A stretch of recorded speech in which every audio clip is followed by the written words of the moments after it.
ठीक है, क्या है ये क्वेश्चन? तो एक सॉलिड का नॉन कंडक्टिंग स्फीयर है जिसका चार्ज डेंसिटी सिग्मा है, रॉ है इस केस में, और इसके अंदर एक कैविटी क्रिएट कर दी गई है जिसका सेंटर आर दूरी पे है from the centre of the sphere. ठीक है, अब हमको फाइंड करना है कि सॉलिड, इधर ध्यान दे, इधर ईश्वरी इधर ध्यान दो। अब हमको फाइंड करना है कैविटी के अंदर आने वाली इलेक्ट्रिक फील्ड। ठीक है, हमको फाइंड करना है कैविटी के अंदर आने वाली इलेक्ट्रिक फील्ड, और वो भी किसी भी एक आर्बिट्री पॉइंट में। इसने आगे मेरे से पूछा क्या कि इसका रेडियस दिया है क्या? हाँ या ना? तो इसका रेडियस किसका, बड़ा वाला स्फीयर और छोटा स्फीयर का रेडियस के बारे में जानकारी नहीं दी। क्या नहीं दी? इसलिए बोल रहा हूं क्वेश्चन बहुत इंपॉर्टेंट है। ठीक है, चलो ध्यान देना। तो ये है वो पॉइंट ऑफ कैलकुलेशन। लेट से क्या भाई, ये है पॉइंट ऑफ कैलकुलेशन। तो इसको पहले तो सॉल्व करेंगे कैसे हम लोग? तो जहां पे कैविटी है वहां पे वही रॉ डेंसिटी, वहां पे वही रॉ डेंसिटी वाला जो स्फीयर है वो वापस रख देंगे, और उसी नेगेटिव डेंसिटी का एक और स्फीयर वहां रख देंगे, तो फाइनली नेट चार्ज उधर 0 आ जाएगा। तो अब ये देखो, अब पहले तो नेगेटिव चार्ज को छोड़ने के लिए साइड में रखो। अब इसको सिर्फ और सिर्फ पूरा का पूरा पॉजिटिवली रॉ डेंसिटी से चार्ज एक स्फीयर की तरह इमेजिन करो। तो क्या मैं इस पॉइंट के अंदर इलेक्ट्रिक फील्ड कैलकुलेट कर रहा हूं, जो एक इनसाइड वाला पॉइंट है, जो कहां आएगा? R1 मान लो, इसको R1 के लॉन्ग आएगा कि नहीं आएगा? तो इलेक्ट्रिक फील्ड जो नेट है वो हम लोग कैलकुलेट कैसे करेंगे? That is electric field because of the whole body minus electric field of a cut body, नहीं प्लस। भाई वो चार्ज अपने आप में नेगेटिव होगा और वो अपने आप नेगेटिव इलेक्ट्रिक फील्ड क्रिएट कर देगा, that you don't need to worry. सही बात, पर करेंगे तो ऐड ही। अब होल बॉडी का इलेक्ट्रिक फील्ड कितना है? तो epsilon, sorry, rho by 3 epsilon naught, हा ना, और मल्टीप्लाई किससे होगा? R1। इलेक्ट्रिक फील्ड कौन से डायरेक्शन में होगी? R1। अरे है ना? तो यानी कि ये वेक्टर कितना? R1। यस और नो? भैया ये R1 का एक सर्कल बनाया इमेजिनरी, तो वो इलेक्ट्रिक फील्ड कैसे क्रिएट करेगा? R1 की तरफ बाहर की ओर, है ना? अब ये कैविटी इमेजिन मत रखना, भर दी उस कैविटी को मैंने वापस चार्ज से, और अब एक और कैलकुलेशन करूंगा। क्यों? क्योंकि नेगेटिव चार्ज भी उधर रखूंगा फिर। अब जब अगर मैंने इसके अंदर पूरा का पूरा बॉडी भर दिया रॉ डेंसिटी वाला, तो इसके अंदर तो अब वो पूरा का पूरा चार्ज स्फीयर है, तो इसका ρ1 दूरी पे क्या इलेक्ट्रिक फील्ड क्रिएट करेगा? तो रॉ R1/3 एप्सिलॉन, और R1 के डायरेक्शन में क्रिएट करेगा। अब आ जाओ उस नेगेटिव चार्ज की थियरी पे। अब ये नेगेटिव चार्ज है इधर, पूरा का पूरा नेगेटिव चार्ज। अब ये अगर यहां से लेके यहां तक का पोजीशन है R2, लेट से यहां से लेकर यहां तक का पोजीशन है R2, तो ये इलेक्ट्रिक फील्ड कितनी क्रिएट करेगा? नेगेटिव चार्ज, तो minus raw R2/3 epsilon not. Minus क्यों? क्योंकि नेगेटिव चार्ज है, माइनस रॉ की डेंसिटी है। अरे हाँ बोल लो। और अब अगर इस इलेक्ट्रिक फील्ड को आप ऐड करेंगे तो जवाब आपका निकलेगा। करेंगे ऐड, तो यहां से ई नेट कितना आ गया तुम्हारा? तो ρ/3 एप्सिलॉन ब्रैकेट में R1 माइनस R2। हाँ है ना? देखो ये बात कहां से हो रही है भैया? नेगेटिव मास थियरी से हो रही है। मैंने उधर रख दिया वो चार्ज को वापस, और एक नेगेटिव चार्ज भी रखा है। सुनो, that is how you got to this result. फिर इसके बाद वेक्टर रूल, R1 और माइनस R2, R2 इधर है तो माइनस R2 इधर है, तो R1 और प्लस माइनस R2, क्या R बन गया? है ना? एक काम करो, इसको C बोल लो, इसको C' बोल लो, तो क्या बन गया? C से C' बन गया। तो अब इसको रिजल्ट को मैं लिख दूंगा ρ/3 epsilon naught C C' vector C C'।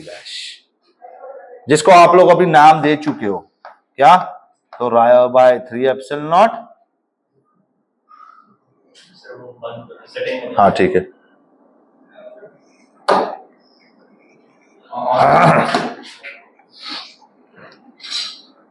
कितना, rho by 3 epsilon naught into R. ये देखो मैंने पॉइंट आर्बिट्रली चूज किया था, वो पॉइंट पे डिपेंड कर रहा है, वो किस पे डिपेंड कर रहा है, खाली सेंटर टू सेंटर ज्वाइन करने वाले वेक्टर पे डिपेंड कर रहा है। क्या वो आउटर रेडियस पे डिपेंड कर रहा है, क्या वो कैविटी के रेडियस पे डिपेंड कर रहा है, कोई बात पे डिपेंड नहीं करता हो। कैविटी के अंदर इलेक्ट्रिक फील्ड रहती है और कैसी रहती है, कांस्टेंट। अब अगर इसको रीड्रॉ करूंगा इस इलेक्ट्रिक फील्ड को तो कैसी दिखेगी बताए, देखना। हाँ क्या, एक से रुक जाओ, पहले क्यों नहीं पूछा, नींद में थी। अब ध्यान देना, अब इलेक्ट्रिक फील्ड आई तो कौन से डायरेक्शन में आई, आर के डायरेक्शन में आई, और वो इलेक्ट्रिक फील्ड अब कैसी दिखेगी, तो सारी दूर यूनिफॉर्म इलेक्ट्रिक फील्ड आएगी, ऐसी। कोई भी पॉइंट हो, सारी की सारी इलेक्ट्रिक फील्ड आर के डायरेक्शन में आ रही है, आर्बिट्ररी पॉइंट में। इसको नेगेटिव इसलिए लिखा क्योंकि होल बॉडी में पॉजिटिव चार्ज है और नेगेटिव चार्ज सिर्फ कैविटी में, इसके लिए उसको नेगेटिव रॉ लिखा। अब इस सेंटर से इलेक्ट्रिक फील्ड देख रहा हूं तो कहां आ रही है, खींचने वाली आ रही है, तो वो हो जाएगी minus rho R2 by 3 epsilon, इसलिए नेगेटिव लिखा उसे, क्योंकि नेगेटिव चार्ज है। ये है पॉजिटिव की वजह से, ये है नेगेटिव की वजह से, और टोटल करा तो वो इफेक्ट आ गया कैविटी वाला। हाँ ना, यस नो, मेन इंपॉर्टेंट है डायग्राम। देखो कैसी इलेक्ट्रिक फील्ड क्रिएट हो रही है इसके अंदर, तो सारा का सारा कैविटी में इलेक्ट्रिक फील्ड आर के डायरेक्शन वाला हो गया। हाँ या ना, this is a very very very important result, ठीक है ना, इसको याद रखिएगा जल्दी से, नोट डाउन।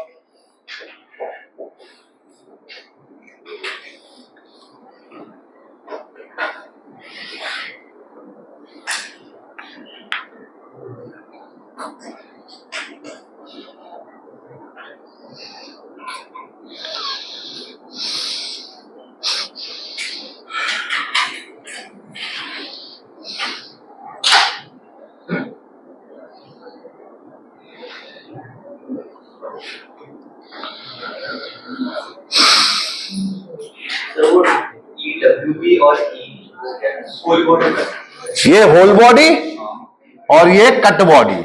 कट बॉडी नहीं बोलना चाहिए एक्चुअली, इसको नेगेटिव बॉडी बोल लेते हैं ना, क्या, नेगेटिव इन कैविटी, हाँ या ना, और ये तो होल बॉडी है ही, होल बॉडी विदाउट कैविटी, ये लिख लो, this is whole body without cavity, और फिर प्लस कर दिया नेगेटिव विथ कैविटी।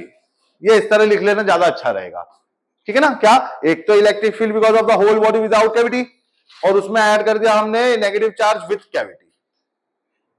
हाँ वो ऑब्वियसली खुद नेगेटिव आ जाएगा, तो इसलिए हमने उसको ऐड किया इधर, हमने उधर माइनस करना पड़ता था ग्रेविटी उसमें, रोटेशन में, सेंटर ऑफ मास में, क्योंकि तब नेगेटिव नहीं आता था, लिटरली में नेगेटिव मास थोड़ी होता है, इसके लिए। चले अगले सवाल पे,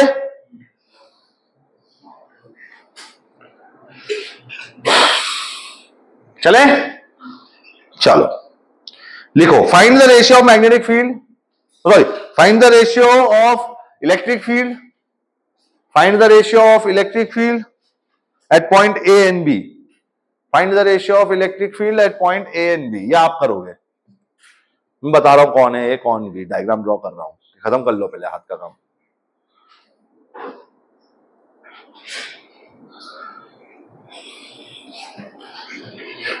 सबका हो गया लिखना, चलो हटा दो, क्या लिखा है, आप क्वेश्चन लिख लो, find the ratio of electric field at point A and point B. कौन है पॉइंट भी वो देख लो इधर से हिसाब से।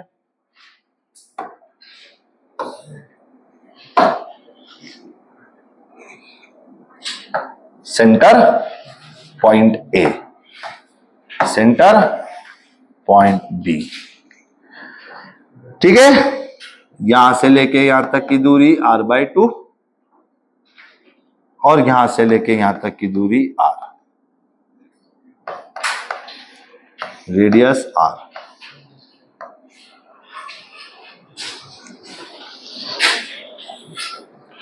Find ratio of electric field at point A and B.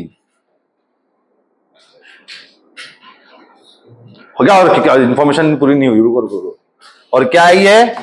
Solid, non conducting और यूनिफॉर्मली चार्ज्ड स्फीयर। हर शब्द एक मतलब है। हॉलो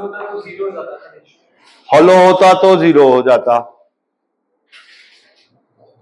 सॉलिड है, नॉन कंडक्टिंग है, यूनिफॉर्मली चार्ज डिस्ट्रीब्यूटेड है। तीन इंफॉर्मेशन दे रहा है। क्या? एक तो चार्ज है तो यूनिफॉर्म डेंसिटी में है, दूसरा सॉलिड स्फीयर है, तीसरा नॉन कंडक्टिंग है। फॉर्मूला यूज करनी पड़ेगी ना सॉलिड स्फीयर के इनसाइड वाली। करो।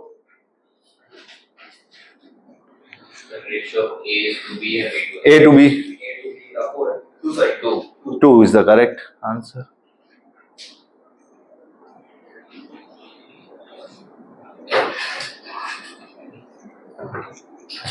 हमें फाइंड करना है electric field because of A divide by electric field because of B।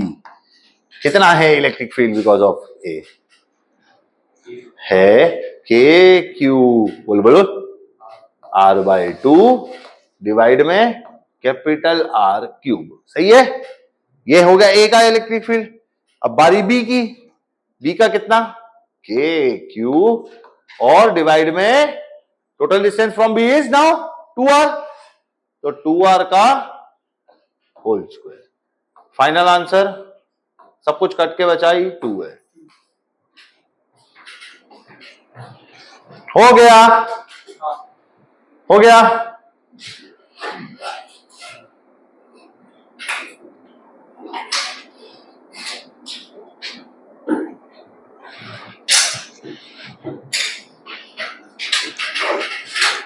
Moving on to the next one.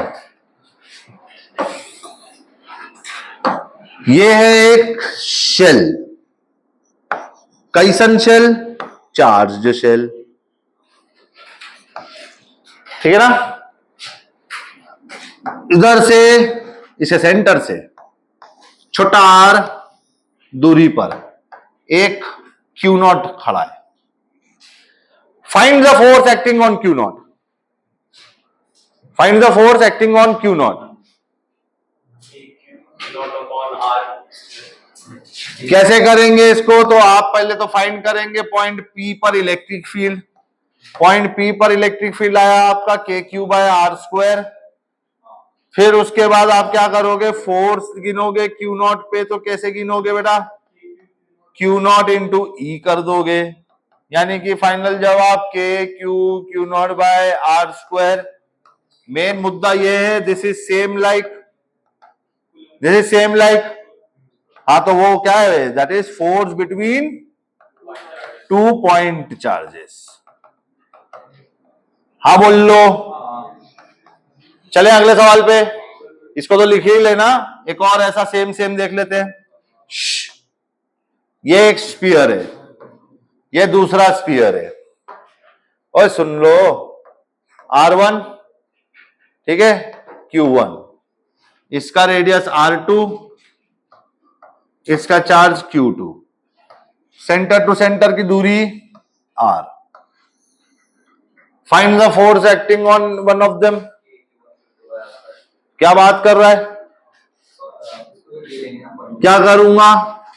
सबसे पहले तो इलेक्ट्रिक फील्ड लिख दूंगा। इसको काम करो C1 नाम दे दो, इसको एक काम करो नाम C2 दे दो। पहले तो इलेक्ट्रिक फील्ड है C2 लिखूंगा बिकॉज ऑफ Q1। तो क्या आएगी? KQ1/R² आएगी।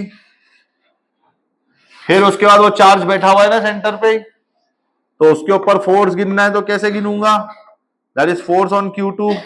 कितना गिनूंगा बेटा, बोल तो सही। तो Q2 इंटू ई बोल, Q2 इंटू ई बोला तो Q2 into k Q1 Q2 by are square. कैसे? सेम लाइक, अरे same like force between 2 point charges. इसी तरह से अगर दो सॉलिड स्फीयर के बीच की बात करूं, आर डिस्टेंस दूरी पे खड़े रहे, तो फोर्स कितना होगा? एक पे चार्ज Q1, एक पे चार्ज Q2, कितना होगा? सेम ही होगा। क्या ये बात रेडियस पे डिपेंड नहीं करती? नहीं करती, बिल्कुल नहीं करेगी, है ना। इलेक्ट्रिक फील्ड नहीं फर्क पड़ रहा, तो फोर्स पे क्यों फर्क पड़ेगा? नहीं पड़ेगा। ये थियोरेटिकल सवाल थे, ठीक है ना, ये भी और ये से पीछे वाला भी, ठीक है। ये लिख लेना पहले, ये स्पेशल है, ये सबसे ज्यादा जरूरी वाला है। इलेक्ट्रोस्टैटिक्स 2 के अंदर हम इसको थोड़ा सा फर्क करेंगे, ठीक है ना। तुम्हारे मन में दुविधा आ रही होगी, सर वो इंड्यूस का क्या हुआ फिर, है? तुम्हारे मन में दुविधा आ रही है कि नहीं आ रही? आनी चाहिए। क्या वो इंड्यूस का क्या होगा फिर, है ना? मन में आएगा ख्याल इंड्यूस का क्या होगा, है ना? अरे नहीं आएगा क्या? पहली बात तो इंड्यूस का इफेक्ट ज्यादातर कंडक्टर में दिखता है, नॉन कंडक्टर में नहीं। अच्छा खासा स्ट्रॉन्ग इफेक्ट, ऐसा नहीं, इफेक्ट तो दिखेगा, स्ट्रॉन्ग इफेक्ट। कंडक्टर तो बिल्कुल तुम बोलो कहां से कहां आना इलेक्ट्रॉन, वहां से वहां भी चला जाएगा। कंडक्टर में फ्लो बिल्कुल इजी होता है। चलो हो गया क्या? एक स्टेटमेंट लिखेंगे, to find force on a hollow sphere, to find force on a hollow sphere, to find force on a hollow sphere, to find force on a hollow sphere slash solid sphere, solid हो या hollow हो, to find force on a hollow sphere slash solid sphere due to outside charges, due to outside charges, outside के नीचे underline करना, due to outside charges, outside के नीचे underline कर देना। फिर से बोल रहा हूं पूरा, the to find the force on a hollow sphere, to find force on a hollow sphere slash solid sphere due to outside charges,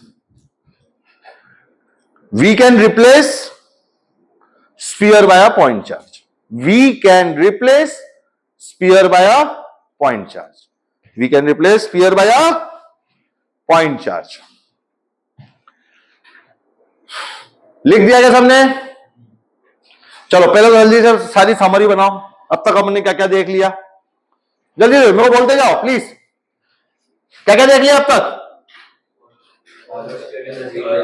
ठीक है मैं बनाता हूं, ये है होलो स्फीयर, अंदर इलेक्ट्रिक फील्ड, बाहर k Q by are square, ये है सॉलिड स्फीयर, अंदर इलेक्ट्रिक फील्ड बोलो k q r by capital R cube ना, बाहर बोलो point charge, just like a point charge. Line की वजह से बोलो इनफाइनाइट लाइन, पहले तो इनफाइनाइट लाइन की वजह से बोलो,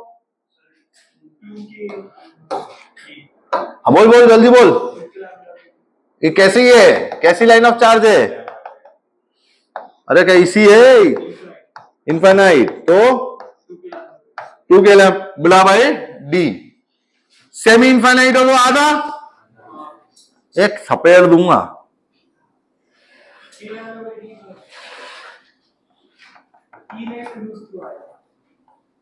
हाँ अब बोल। हाँ ई पैरेलल और ई परपेंडिकुलर, ये दोनों अलग अलग आएंगी। ई परपेंडिकुलर कितना? के lambda by D. E parallel कितना? के लैम्डा बाई डी। अगर नेट पूछ ले तो कितना? अरे तो छोटी बात थोड़ी है ये, छोटी बात है ये? नहीं बिल्कुल छोटी बात नहीं है। फाइनाइट की वजह से बोलो, फाइनाइट की वजह से बोलो, ई पैरेलल क्या आएगा भाई? के लैम्बडा बाई डी। पैरेलल में कौन सा कंपोनेंट आता है भैया, कॉस या साइन? देखो पैरेलल कहां आती है, इधर आती है, अपोजिट में आप दिख रहा है, साइन दिखना चाहिए था लेकिन कॉस दिखेगा। और माइनस क्यों, क्योंकि पैरेलल कैंसल होती है। और परपेंडिकुलर में प्लस, क्योंकि परपेंडिकुलर ऐड होती है। परपेंडिकुलर इस डायरेक्शन में है यानी कि कॉस के डायरेक्शन में, लेकिन लेंगे साइन। याद करने का तरीका था ये हमारा, कोई थ्योरी नहीं बोल रहा हूं। फिर उसके बाद में क्या, k lambda by d sine of theta 2 plus sine of theta 1, काम पूरा। ठीक है, ये दोनों। अच्छा, इसके सिवा और कौन सी इलेक्ट्रिक फील्ड डिसाइड की हमने, जल्दी बोलो। आर्क की वजह से, एक रिंग की वजह से, दोनों ये चीजें डिस्कस की थी। आर्क और रिंग दोनों बोलो। एक मिनट, ये है थीटा। हाँ, या फिर काम करो, कंफ्यूज करता हूं। ये है 2 थीटा, पहले इसका बोलो। 2 k lambda by d sine 2 theta, या फिर थीटा बाई 2, या फिर क्या, सिर्फ थीटा। सही बोला है, गलत बोला है इसने? हाँ, वो पूरा 2 थीटा लिया तो थीटा बाई 2 की जगह थीटा रह गया। अरे भाई, ओए ओए, बंद कर दे रुपेश, बंद बंद। जल्दी से बोलो, फट से ये याद हुआ कि नहीं हुआ? कितना, 2 k lambda by D into sine theta. ठीक है ना, फील हुआ नहीं हुआ, दिखा नहीं हुआ, इमेजिन हुआ नहीं हुआ, बाढ़ में गया, याद हुआ कि नहीं हुआ? हो जाना चाहिए, जरूरी है, याद करना जरूरी है। हो गई याद? आगे बढ़ो, इसके लिए बोलो। हाँ बोल, 2 2 2 कौन 2? इसमें क्यू आता है, 2 आता है इसमें? नहीं, बोलो, अब बोलो। K q x by x square plus r square की power 3/2। No number will be there here. इसमें कोई नंबर नहीं आता, ना ऊपर ना नीचे। बाकी बात, अरे बात सुन लो, ये भैया ये जानना जरूरी है, याद रखना। क्यों? क्योंकि आगे जाके सिमिलर चीजें दिखेंगी, फिर वही कहानी बनेगी, सेम सेम बट डिफरेंट। और इस बार जो डिफरेंट होगा उसके बाद में वो याद नहीं आएगा कि भाई ये कौन था, ये कौन था। इसलिए एक को बेस बनाओ, इस चीजों को बेस बना लो। इस बोर्ड पे जो भी लिखा है वो सब याद रखना जरूरी है क्या? हाँ, ठीक है ना। एक बार फिर से देख लेते अपन, क्या क्या देखा, जल्दी बोलो। होलोस्फीयर तो अंदर 0 बाहर 0.4, एसएस हो तो बाहर 0.4 अंदर k q r by r cube. फिर उसके बाद में इनफाइनाइट लाइन ऑफ चार्ज हो तो 2 k lambda by D, semi infinite हो तो √2 के लैम्बडा बाई डी, और उसमें ई पैरेलल ई परपेंडिकुलर दोनों बराबर के लैम्बडा बाई डी, और बीच में से जाएगा वो वैल्यू। फिर उसके बाद में आर्बिट्री कोई पॉइंट, आर्बिट्री कोई फाइनाइट वायर हो तो, है ना, वो देखना पड़ेगा। याद रखने का तरीका तुम्हारे हाथ में, तुम्हारी मर्जी है, ठीक है ना। फिर उसके बाद क्या करोगे, सेक्टर ऑफ अ सर्कल, उसके लिए याद रखोगे, और एक रिंग। हाँ या ना? नेक्स्ट हेडिंग डालो, electric field due to disc on axial point. Next heading डालो, electric field due to a disc on axial point. Electric field due to a disc at axial point.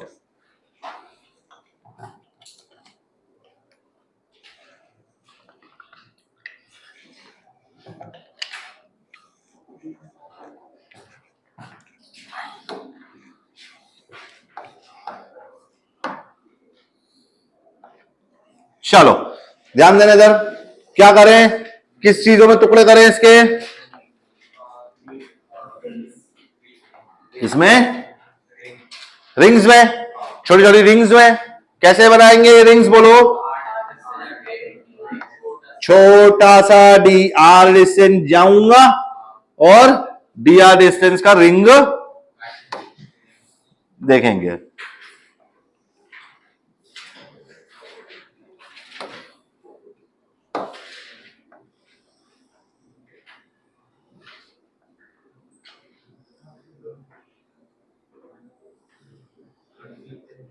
कितना thickness बेटा? dr। सबसे पहले तो इसके लिए sigma defined होगा, that is total charge by total area. हाँ बोल लो। तो इसके ऊपर चार्ज कितना होगा? इसके ऊपर चार्ज कितना होगा? dq। किसके बराबर? सिग्मा इंटू da के बराबर। हाँ बोल लो। सिग्मा क्या है? ये नाम सरफेस चार्ज डेंसिटी। हाँ, अगर चार्ज सरफेस पे फैला हो तो सरफेस चार्ज डेंसिटी लेना है। अगर चार्ज लाइन में फैला है तो लीनियर चार्ज डेंसिटी लेना है। अगर चार्ज वॉल्यूम में फैला है तो वॉल्यूमेट्रिक चार्ज डेंसिटी लेना है। जैसे फैला है वैसे। चार्ज डेंसिटी क्या है? Total charge by total area. 1 metre square में कितना चार्ज मिल जाएगा तेरे को? जैसे इस रिंग के केस में क्या करा, तो एरिया से मल्टीप्लाई कर दिया। एरिया कितना वैसे इसका? 2 pi r into d r, है ना? कितना आएगा बेटा? D q. तो capital q by pi capital r square into 2 pi small r into d r. थोड़ा सिंप्लीफाई करके नहीं मिल रहा कुछ तो भी लिखेंगे क्या? 2 Q R D R divide में कैपिटल आर का स्क्वायर। All good. अब इस रिंग की वजह से इलेक्ट्रिक फील्ड का वैल्यू मालूम है तुम्हें? वही तो बात है, वो याद रखना जरूरी है। देखो क्या, ये आर, ये कैपिटल आर, ये जेड है ना, और ये अल्फा है ना। इस केस में ये है वो अल्फा। एक काम करो, इसको बोल लो, क्या बोलोगे इसको? थीटा। ठीक है ना। अभी जो फिलहाल आर्बिट्री एंगल जिसमें मैं चल रहा हूं उसको मैंने अल्फा बोल दिया, जो टोटल एंगल सबसेंड हो रहा है, ठीक है ना, जिसको एपेक्स एंगल भी बोल रहा था हमने, एक बार याद करो, उसको हम बोल रहे हैं क्या? Theta. Semi apex angle, not apex angle, semi apex angle, आधा आधा, उस एपेक्स एंगल का आधा। हाँ बोलो। इस इलेक्ट्रिक फील्ड की वैल्यू बोलो कितनी? K Q by z square into cos of alpha. याद करने का तरीका आसान है, इसके लिए इस तरह लिख ले रहा हूं। बाकी तो कितना और भी आसान है ही। K q x upon under root of, sorry, divide में x square plus r square की power 3/2। Same things. Putting down this value over here, will get what? A small electric field because of this ring. कितना बेटा? तो k d q divide में z square into cos of alpha. अरे सच बात है, ठीक है ये बात। चलो उतार दें डी क्यू को उसकी जगह पे।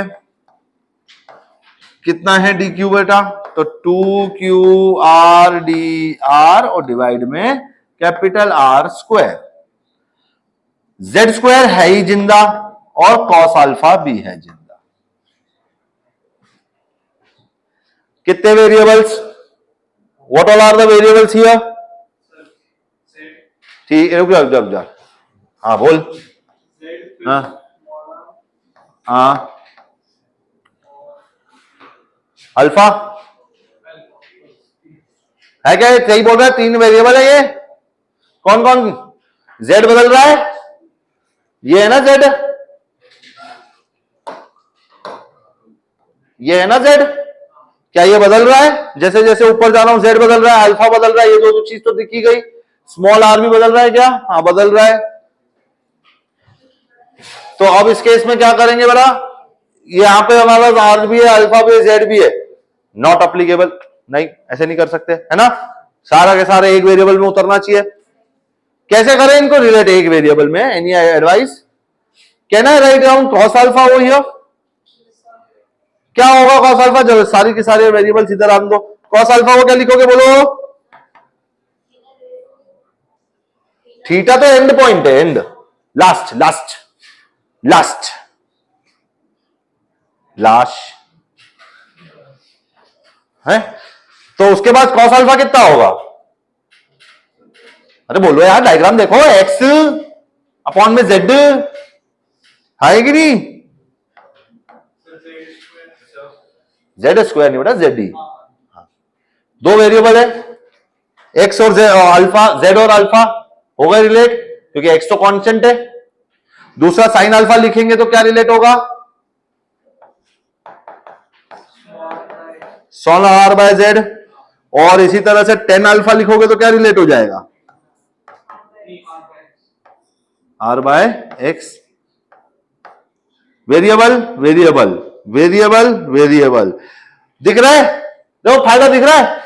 मैं अल्फा को ले जा सकता हूं जेड में, या तो जेड को ले जा सकता हूं अल्फा में। एक काम करो, जेड को अल्फा में वाली बात कर लगते हैं। जेड को ले जा सकता हूं अल्फा में और एक्स को भी ले जा सकता हूं अल्फा में।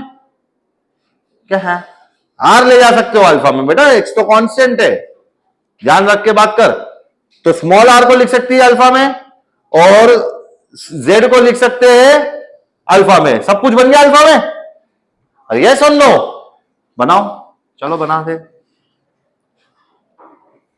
बोलो के टू क्यूब, आर की जगह क्या लिखूं, ओ डीआर भी बैठा हुआ है, और डीआर भी, अगर अल्फा में कन्वर्ट करना तो डीआर को भी करना पड़ेगा।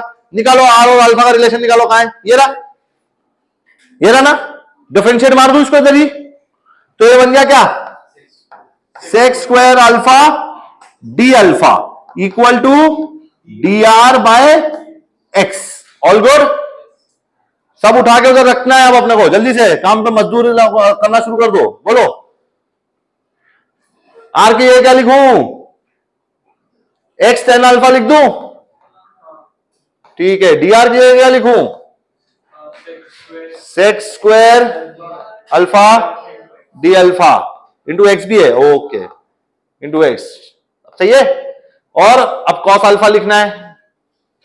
अब डिवाइड में क्या लिखना है, जेड स्क्वायर, जेड स्क्वायर की जगह क्या लिखूंगा, बोलो जल्दी से, जेड स्क्वायर की जगह क्या लिखूंगा, अरे देख के बोलो यार, वो लिखा उधर देखो, और बोलो x square sex square alpha, है ना, लिख दूं, क्या लिख दूं, x square sex square alpha लिख दिया, ठीक है ना। देखो भाई लिखना जरूरी है कैलकुलेशन करने के लिए, लिखे बिना मन में कैलकुलेट होगा नहीं। Just like linear equation in two variable, क्या मन में कैलकुलेट हो सकते हैं, वो इंट्यूशन हो सकता है उसका, नहीं, राइट। तो उस तरह से बात को ध्यान रखना। क्या क्या काटेगा, पहले सेक्स स्क्वायर अल्फा कट गया, एक एक्स, अच्छा एक्स पूरे कट गया, ये देखो ऐसे कट गया,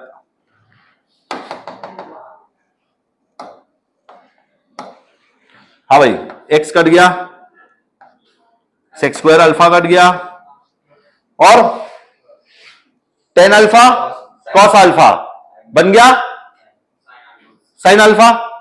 उतार के लिख दूं नीचे सब कुछ, बोलते जाना, ठीक है, मैं लिख रहा हूं 2k क्यू डिवाइड में आर स्क्वायर तो है ही जिंदा, है ना। अब बचा क्या, वो लिखना बचा साइन अल्फा डी अल्फा, करें इंटीग्रेट। ऐसे सारे की सारी इलेक्ट्रिक फील्ड चाहिए ना अपने को, तो बेसिकली कितना, बोलो 2k Q by are square, और ये प्लस कॉस या माइनस कॉस, पक्का, तो माइनस कॉस अल्फा। लिमिट कहां से कहां तक जाएगी बेटा अल्फा की, शुरुआत करी अपन ने जीरो से, रिंग मांग रहा है तू, रिंग लेगा थीटा पे तो पूरा का पूरा ऊपर नीचे का हिस्सा आ जाएगा, ऐसे में तो छोटी छोटी रिंग करनी है। स्टार्ट अगर जीरो से कर रहा तो ऐसे बड़ी बड़ी रिंग करनी है, थीटा तक जाएंगे। कहां शुरू करेंगे, जीरो से, जीरो से शुरू करके अल्फा तक जाएंगे। क्यों बेटा, देख जरा, अगर तूने जीरो लिया तो ये सेंटर की रिंग आ गई, फिर तूने बड़ी बड़ी रिंग ली, और ऐसे करते करते जब तूने थीटा गया तो तूने सबसे बाहर वाली रिंग भी ले ली, हो गया कि नहीं, पूरा पूरा डिस्कवर हो गया ना, पूरा डिस्कवर। तो इसलिए जीरो से, हाँ तो अल्फा लिखो ना उसको, मतलब थीटा लिख दो ना उसको, क्या अगर चाहो तो अल्फा में भी कैलकुलेशन रोक सकते थे, क्या नहीं। तो बोलो कितना, थीटा रखें इसकी वैल्यू को, बोलो कितना रखूं, 2k क्यू, हाँ बाय आर स्क्वायर, इधर माइनस है तो पलटी कर दे लिमिट की। सबसे पहले cos 0 कितना 1, 1 minus, after putting down the limits it becomes 1 minus cos theta, cos 0 minus cos theta, है ना। और अब एक बात और ने देखना, Q बाय आर स्क्वायर कहीं दिख रहा है क्या? दिखा? क्या लिख सकते थे? सिग्मा इंटू पाई लिख दे। K को लिख दे 1/4π और Q बाय आर स्क्वायर को लिख दे सिग्मा पाई। तो क्या बन गया देखिए जरा,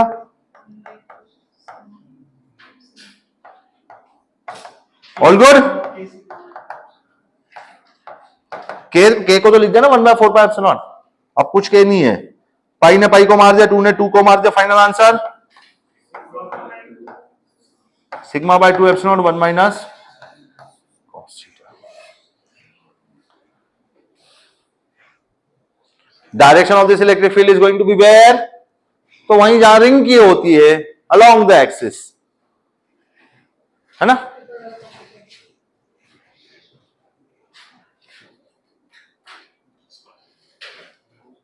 कौन सा मत निशांत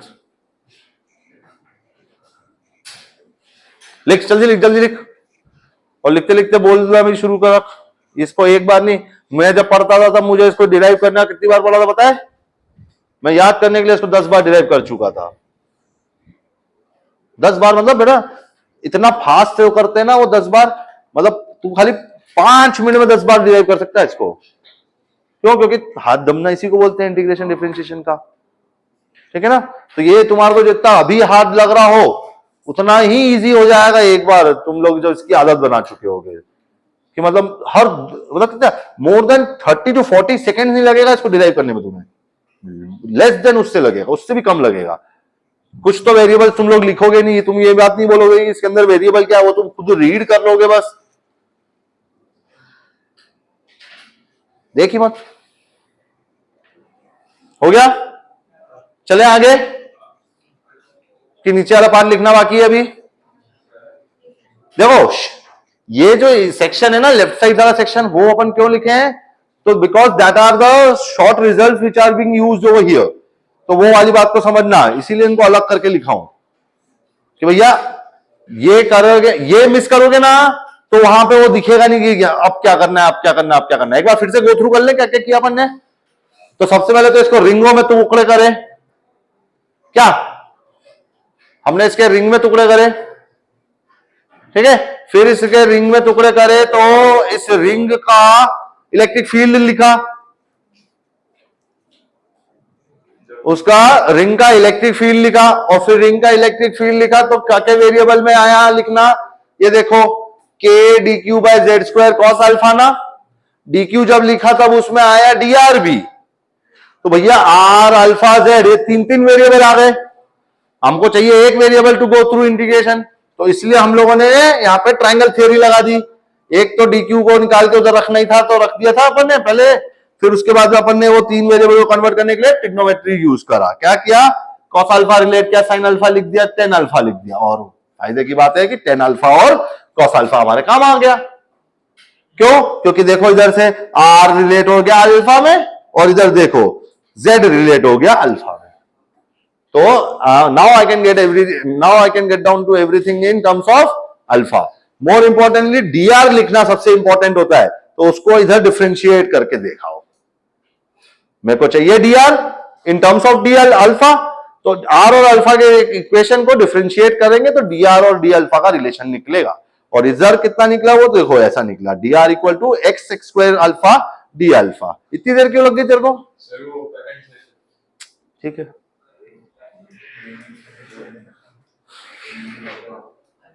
चलो चलो चलो वैश ऊपर ले लूं, और याद रखोगे तो वो फाइनल रिजल्ट भी कितना, तो sigma by 2 epsilon 1 minus cos theta.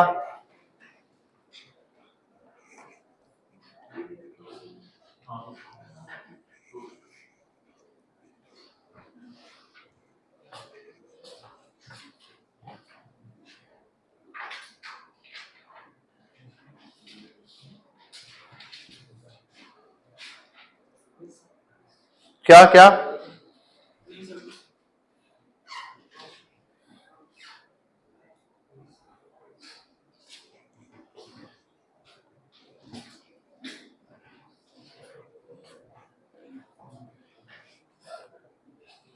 जल्दी, थोड़ा सा तेज।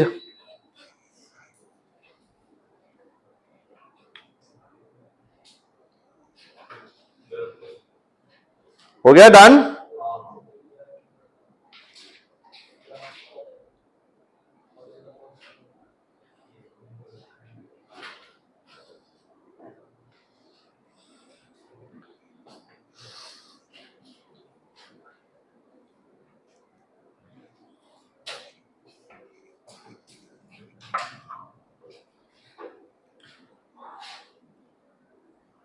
हटा रहा हूं, ठीक है। अच्छा, अब ये एक चीज, एक नहीं दो चीज हम लोग लिखेंगे विदाउट एनी प्रूफ, ठीक है। उस बात को थोड़ा सा प्लीज समझना भी और कॉर्पोरेट भी करना। पहली हेडिंग इधर डालना, एक ही पेज पे करना है सब, ठीक है ना। इधर लिखना इलेक्ट्रिक फील्ड ड्यू टू, लिखते चलो साथ में मेरे, electric field due to a infinite non conducting, underline करना है, एक तो इनफाइनाइट के नीचे, एक नॉन कंडक्टिंग के नीचे, ठीक है ना। Electric field due to a infinite non conducting sheet,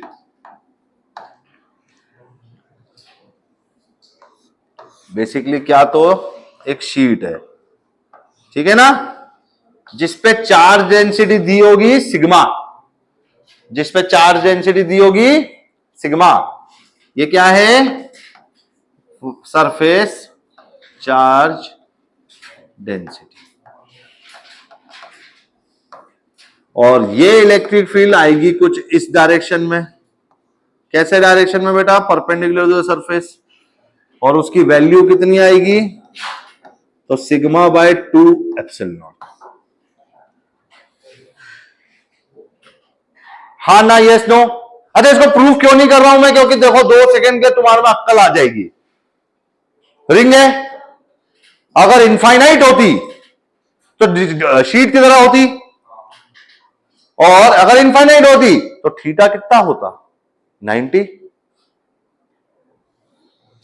हाँ बोलो, cos 90 वैल्यू कितनी हो गई? Sigma by 2 epsilon. इसी टर्म में याद रखेंगे हम इसे। हाँ ओए, क्या बोला, वो मिस कर दिया तूने। याद करेगा क्या? देख, अगर तेरी ये रिंग इनफाइनाइट होती, शीट की जैसी होती, तो इधर ये थीटा कितना गया बे?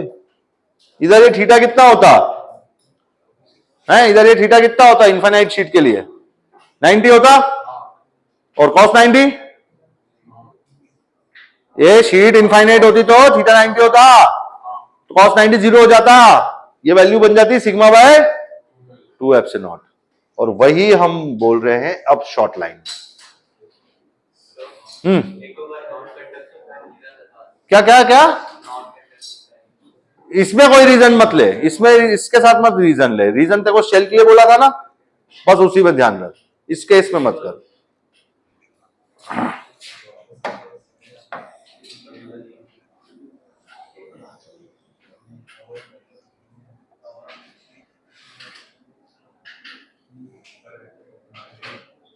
अब इधर एक मिनट रोक ले, सब लोग पेन डाउन, पेन डाउन, इधर ध्यान दो। Electric field due to a infinite non conducting sheet, electric field due to a infinite conducting sheet, है ना। एक शब्द हटाया तो एक नंबर हटा दिया, और वो वैल्यू है sigma by epsilon naught. Without any proof, बहस नहीं करना अभी फिलहाल इस बात पे। As simple as that, sigma by epsilon naught है बस, ठीक है ना। उधर का वैल्यू तो तुम मान गए ना, सिग्मा बाय 2 एप्सिलॉन नॉट। अरे तो भैया इसको मान ले, एक एक नहीं मानेगी, मेरी एक नहीं मानेगी, मानना पड़ेगा है। रट्टा मार, इसको मारना पड़ता है रट्टा। ये क्या है? ये तो कितना आसान है बेवकूफ, अपने पैर पे कुल्हाड़ी मारेगी।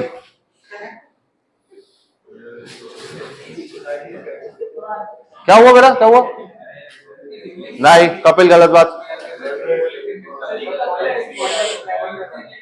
पर तुमको, अरे तू जरूरत यार, वरना वरना तो मालूम है ना इसके साथ कुछ भी और भी कर सकते हैं।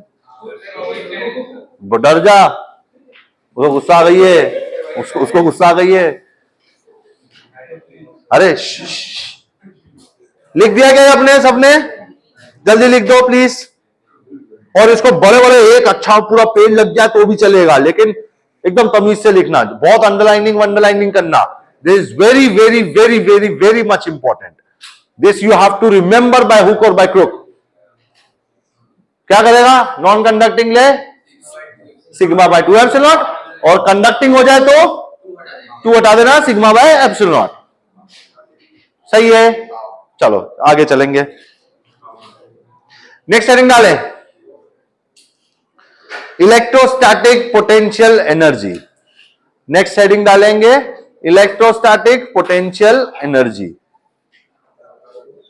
नेक्स्ट हेडिंग डालेंगे इलेक्ट्रोस्टैटिक पोटेंशियल एनर्जी। स्टेटमेंट लिखेंगे पहले तो, हटा दू इसको, नहीं क्या? जल्दी लिख, जल्दी लिख। इलेक्ट्रोस्टैटिक पोटेंशियल एनर्जी, ब्रैकेट में सिंबल डाल दो U, कैपिटल U। ब्रैकेट में इसका सिंबल डाल दो capital U। Electrostatic potential energy के सिंबल के लिए डाल दीजिए ब्रैकेट में कैपिटल U। और ये भी उधर के उधर ही बता दो भाई, एनर्जी की बात करिए तो कैसी क्वांटिटी, स्केलर या वेक्टर? स्केलर, तो उधर ही साइज में लिख भी दो क्या कि ये स्केलर क्वांटिटी है। ऑब्वियसली ये बात बोलनी नहीं चाहिए, लेकिन बोलना है। सर उसका स्फीयर पे रीजन क्या था कि वो सारे चार्जेस आउटर शेल के तरफ ट्रांसफर हो जाते हैं, एकदम आउटर स्फीयर के तरफ, क्योंकि उनको फ्लो करना अलाउड है। एक कंडक्टिंग में फ्लो करना अलाउड है, रिपेल करेंगे तो फ्लो करेंगे, आउट पे चले जाएंगे। रिपेल करेंगे तो फ्लो कर सकते तो फ्लो कर जाएंगे और सरफेस पे आ जाएंगे। आ गए, आ गए, सोचता रहे, अरे सोचता रहे, अच्छी चीजें सोच रहा है, ये कोई बुरी बात है क्या? चलो आगे बढ़ेंगे। क्या लिखा हमने? Electrostatic potential energy, symbol bracket में लिख दिया U, और वो है स्केलर क्वांटिटी। ठीक है, अब उसका definition, it is the work done by external agent. It is the work done by external agent. It is the work done by external agent against the internal electric field. फिर से पूरा बोल रहा हूं, it is the work done by external agent against the internal electric field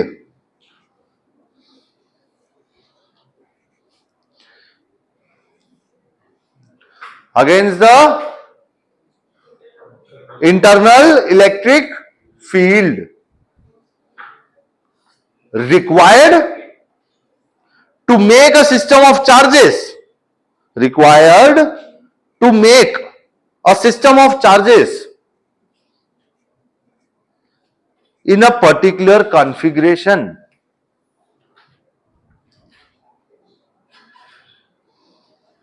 To make a system of charges in a particular configuration,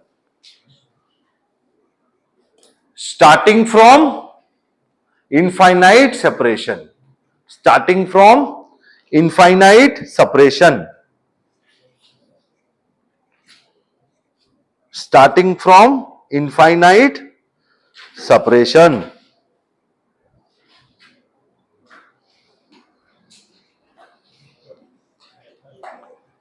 Starting from infinite separation, without changing the kinetic energy, without changing their kinetic energy, without changing their kinetic energy.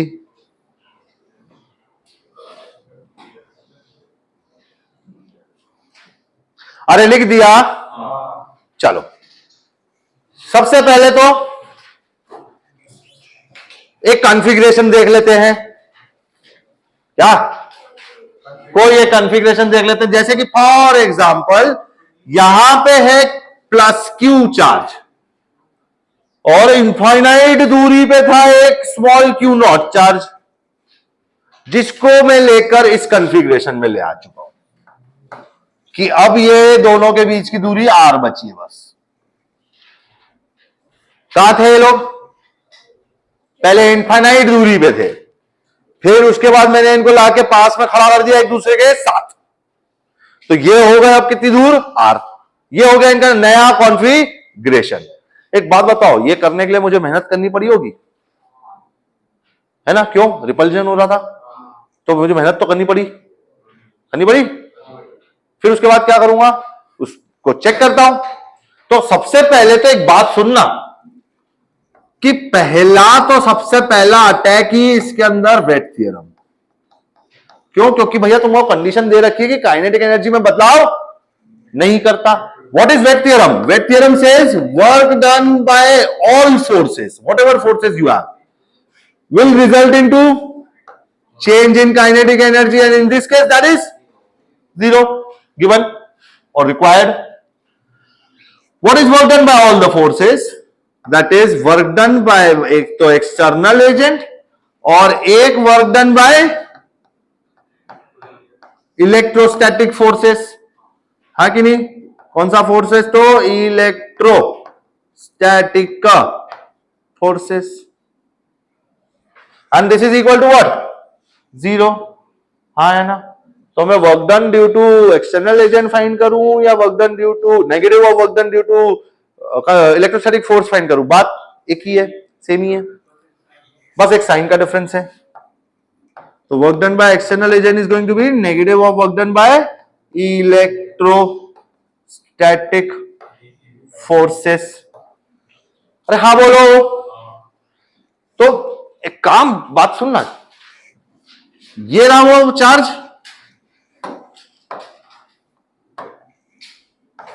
ये रहा वो charge जिसको electrostatic force कहां लगा रहा है? Right side. कितना लगा रहा है? K Q Q naught by are square. हाँ या ना? डिस्प्लेसमेंट कितनी करी मैंने? मान लो अभी के लिए छोटी सी डिस्प्लेसमेंट करी मैंने, कितनी? D R.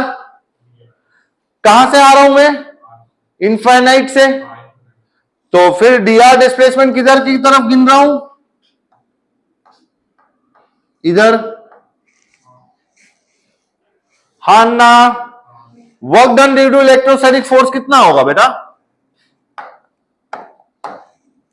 कितना होगा work done due to electrostatic force? अरे तो फोर्स इंटू डिस्प्लेसमेंट ही वर्क डन क्या होता है? फोर्स इंटू डिस्प्लेसमेंट होता है ना? कौन सा बेटा? तो force due to electrostatic into dot product with displacement.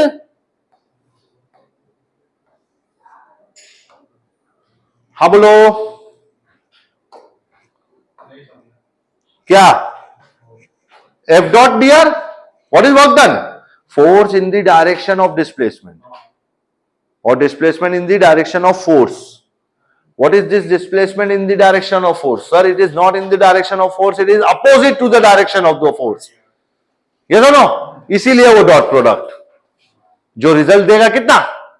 What is the angle between F and dr? 180. Cos of 180 is what?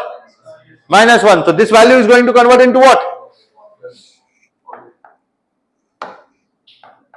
यानी कि F electro dot dr. What is F electro? तो K Q Q not divide में R square dr। हाँ है ना? करें इसे integrate तो निकल जाएगा total work done by electrostatic forces. इसका इंटीग्रेशन कितना होगा बोलो भाई? K Q Q not bye minus है क्या? कहां से आए हो? लोहे गांव से सर। अरे कहां से आए हो? इंफिनिटी से। कहां जा रहे हो? आर पे जाके खड़े होने वाले हैं इस कॉन्फ़िगरेशन पे। अरे ओए सर माइनस क्यू की अलग डायरेक्शन क्या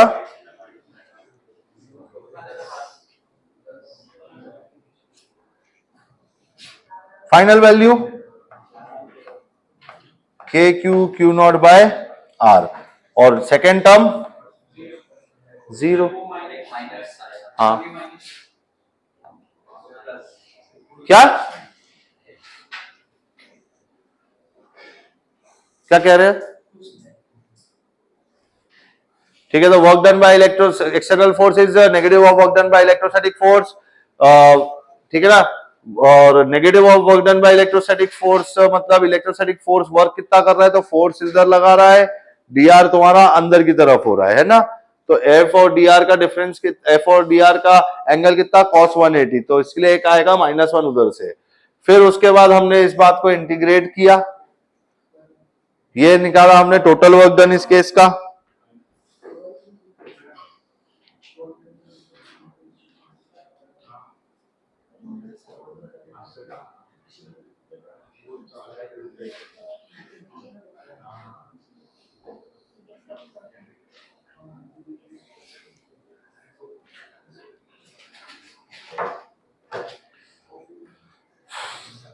अब एक खाली मेरी बात प्लीज सुनना, एवरीवन प्लीज लिसन हियर, कि तू आर डिस्टेंस पे गया, मैं मानता हूं तूने डीआर इधर किया है ना, लेकिन आर डिस्टेंस पे जाके डीआर डिफाइन कहां होता है, तो वो तो सिर्फ और सिर्फ आगे की तरफ डिफाइन होता है ना, वरना तो उसको क्या डिफाइन करूंगा, माइनस डीआर डिफाइन करूंगा, यस और नो। तो इसी के लिए ये जो फोर्स ऑफ इलेक्ट्रिक और डीआर है ना, इसके अंदर एंगल cos 180 नहीं होगा, कितना होगा, तो आप सेम डायरेक्शन में है वो मानोगे, फोर्स भी उधर है, डीआर जिधर है, नहीं हाँ तो cos ऑफ 0, तो ये माइनस यहां जिंदा रखियो भैया, ये माइनस यहां जिंदा रखना, क्यों, क्योंकि बेटा आर के डायरेक्शन में ही डीआर था, क्या सॉरी फोर्स के डायरेक्शन में ही डीआर है, जिस डायरेक्शन में आर है उसी डायरेक्शन में डीआर है। वो बात सही है कि अपन ने डिफाइन इस तरह करा कि मैं इंफिनिटी से आ रहा हूं, वो बात मैं कहां जाके यूज करूंगा, एक सेकेंड, हाँ ये माइनस का माइनस ही रहेगा, फिर अब ये वैल्यू जाके प्लस हो जाएगी और ये वैल्यू जाके भी प्लस हो जाएगी। मैं कह रहा हूं क्या कि भैया तुम्हारा जो डीआर डिस्प्लेसमेंट है वो तो डिफाइन आर से हो रहा है कि आर दूरी तक गए और एक डीआर और एक आगे देखा।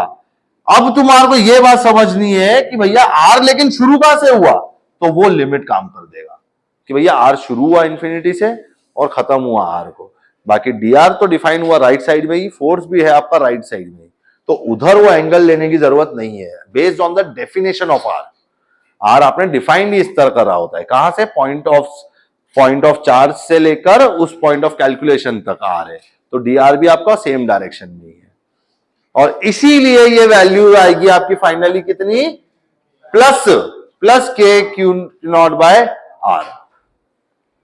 external force इस डायरेक्शन में कोई डिस्टेंस एक्सटर्नल फोर्स तो उसके क्लोज लेके जाएगा, नहीं रिपल्सिव है ना, एक्सटर्नल फोर्स तो क्लोज लेके जाएगा, तो मैंने अभी कौन सा से कैलकुलेट किया, इलेक्ट्रोस्टैटिक वाले से किया ना, तो इलेक्ट्रोस्टैटिक फोर्स तो राइट साइड में ही है और डीआर भी राइट साइड में ही है, एक्चुअली मेन वो प्रॉब्लम है, DR is, I understand that yes you are moving towards inside, तुम एक्चुअली डीआर अंदर की तरफ कर रहे हो, लेकिन मेरा डीआर डिफाइन ही होता है कहां, बाहर की तरफ वाला आर, और एक बाहर गए तो डीआर है ना।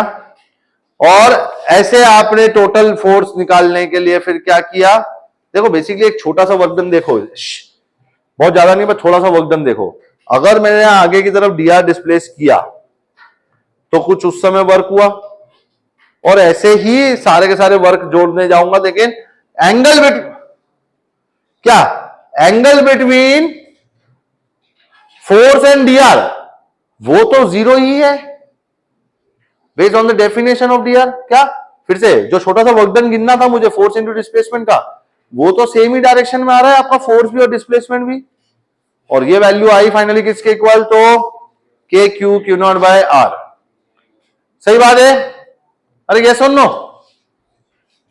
तो ये हो जाती है आपकी इलेक्ट्रोस्टैटिक पोटेंशियल एनर्जी, ठीक है। And what do you have consider over here? Some important points that we need to discuss, please tell. तो देखो electric field sorry electrostatic potential energy at R equal to infinity कितनी आएगी मेरा? 0। Electrostatic potential energy at R कितनी आएगी मेरा? तो K Q not by are, ठीक है ना।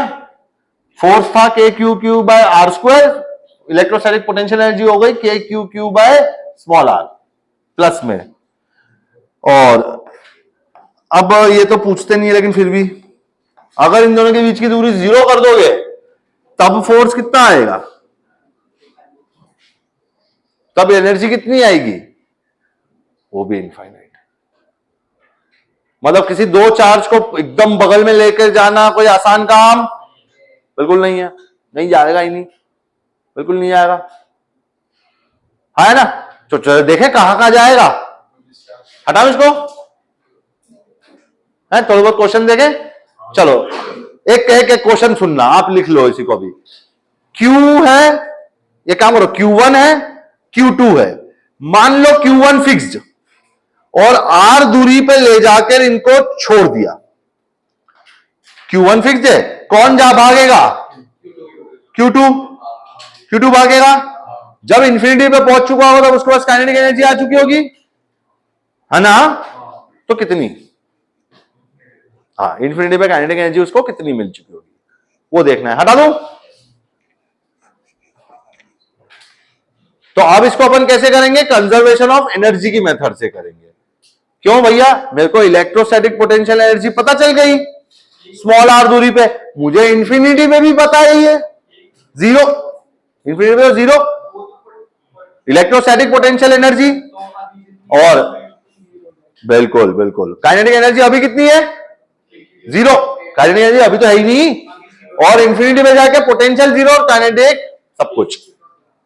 तो अब देखना क्वेश्चन ने क्या बनाया है। यहां है ये Q1 जो है फिक्स्ड, और यहां है ये Q2 जो है नॉट फिक्स्ड। दोनों में इनिशियल दूरी है R। जब रिलीज कर दिया, इसको रिलीज कर दिया, तो इंफिनिटी में जाएगा तो क्या स्पीड से जाएगा, ठीक है ना। यूज किसका करेंगे? कंजर्वेशन ऑफ एनर्जी का। कंजर्वेशन ऑफ एनर्जी का क्या यूज होगा भैया? That total mechanical energy should be conserve, energy can not be lost, can not be created. पहले एनर्जी कौन सी? काइनेटिक और इलेक्ट्रोस्टैटिक पोटेंशियल। बिल्कुल नहीं, थोड़ा कुछ प्लस माइनस में रूट भी है, वो सब भी देख। और वो kinetic energy plus potential energy final वाली। फाइनल मतलब R इक्वल टू इंफिनिटी वाली, और ये इनिशियल मतलब एट R वाली, है ना बेटा। अब इसका क्या करेंगे? क्या काइनेटिक एनर्जी पहले है ही नहीं? क्या पोटेंशियल एनर्जी बाद में है ही नहीं? इलेक्ट्रोस्टैटिक पोटेंशियल एनर्जी कितनी है initially? K Q1 Q2 by R। और काइनेटिक एनर्जी कितनी है? तो हाफ m v स्क्वायर, उसका मास m देना चाहिए था, है। तो ये वेलोसिटी कितनी आ जाएगी तेरी?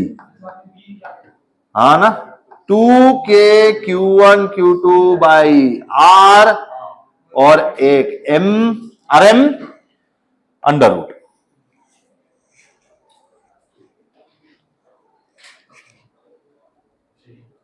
ठीक है, हाँ या ना? ठीक है, धीरे धीरे इसका लेवल लेकर जाते हैं। नोट करो इस बात को।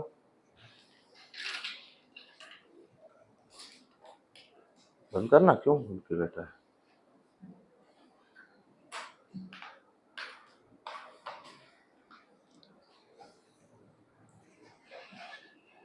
समय बिल्कुल कम पड़ता है तुम्हें पढ़ाई के लिए समय। पढ़ाई के लिए समय कम मिल रहा है तुम्हें? हाँ, मिलना भी नहीं चाहिए, एक सेकंड नहीं बचना चाहिए, ठीक है। सारा का सारा टाइम इसी पे जाना चाहिए, ठीक है ना।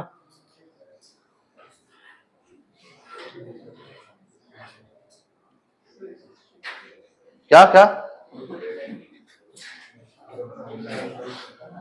और तो और तुमको पता है, एक बिल गेट्स का एक डायलॉग सुना है क्या क्या कि एक इंजीनियर की एक हैबिट बन जाती है लेजी होना। क्यों? लास्ट मोमेंट में जब वो काम खत्म करता है ना, तो वो उस काम को फास्ट तरीके से खत्म करता है। तुमको शुरुआत ही उससे करनी है, तुमको पहले ही शुरुआत इस तरह करनी कि you have to think about how can I do this question in a better way, how can I do this question a little faster, and उसके लिए बेस बनाना जरूरी है। वो बात तो सब है ही। चलो लिख लिया हमने, अगला सवाल लिखेंगे।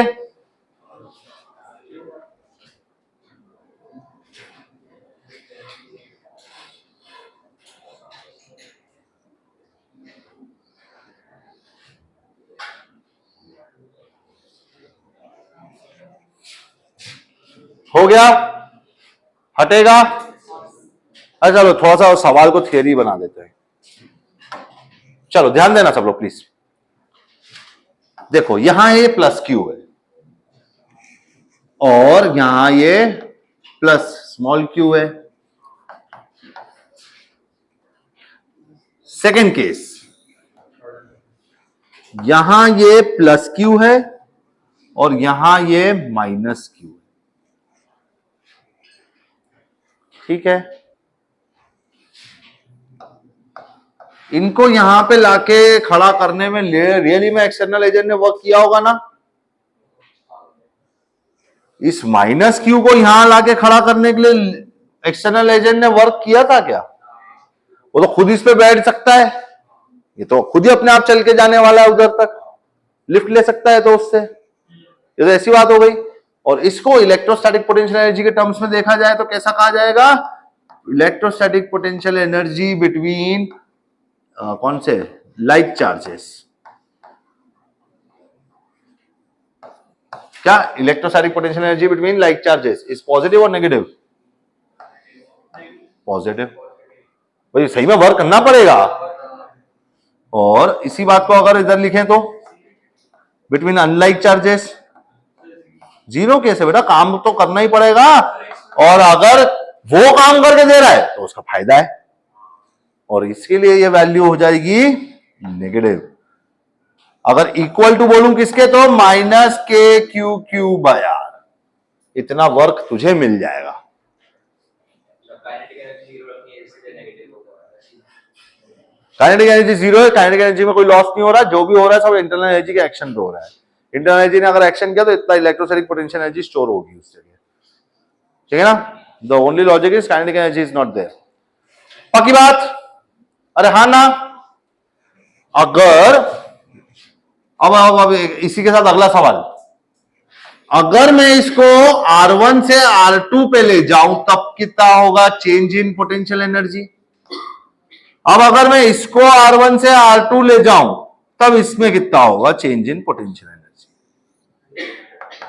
तो इस वाले में तो आसान है बेटा, this is what UF minus UI, that is what KQ by R2 minus KQ by R1, और ये माइनस KQ बाय R2 और प्लस KQ बाय R1। ये थोड़ा सा डिफरेंस देखेंगे हम दो केस का। हाँ ना? Yes no? और एक थर्ड लेवल ले जाए इसको। तो अब इधर देखना जरा सा, छोटी सी बात है ये तो। इफ क्या, इफ R2 इज, एक minute, R2 is greater than R1, मतलब क्या मैं इसको दूर ले गया? अरे हाँ बोलो, मतलब मैं इसको दूर ले गया तो डेल यू का वैल्यू पॉजिटिव आएगा नेगेटिव आएगा?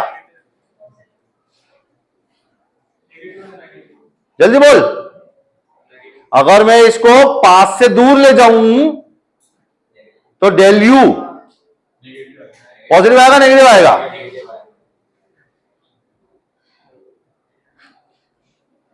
और अब तुम इसको इस तरह से देखोगे। किस तरह से? सुनो, नहीं सुनो तो सही पहले। एक कंजर्वेटिव फोर्स क्या करने की कोशिश करता है? पोटेंशियल एनर्जी कम करता है बढ़ाता है? याद करो, जब ऐसे अपन ने ग्रेविटी को देखा तब ये पॉइंट था आपका इक्विलिब्रियम, ये पॉइंट था आपका इक्विलिब्रियम, पर ये था अनस्टेबल इक्विलिब्रियम। अगर इधर यहां से अगर हिलाया तो फिर वो बॉडी क्या करेगी, ग्रेविटी के अंदर चलते चलते गिरेगी। क्यों गिर रही है? क्योंकि ग्रेविटी क्या करने की कोशिश कर रही है, उसकी पोटेंशियल एनर्जी को कम करने की कोशिश कर रही है। और वही हरकत यहां भी होगी। अगर तू उसको उधर लेके गया जहां पे इलेक्ट्रोस्टैटिक पोटेंशियल, सॉरी, जहां पे इसकी कंजर्वेटिव फोर्स ले जाना चाह रहा था, तो ये वही लेके गया ना तू। तो कंजर्वेटिव फोर्स क्या कराना चाहता है, पोटेंशियल एनर्जी कम करना चाहता है। तो इधर से इधर जाने में पोटेंशियल एनर्जी कम हुई कि नहीं हुई? हुई। तो this del U is negative.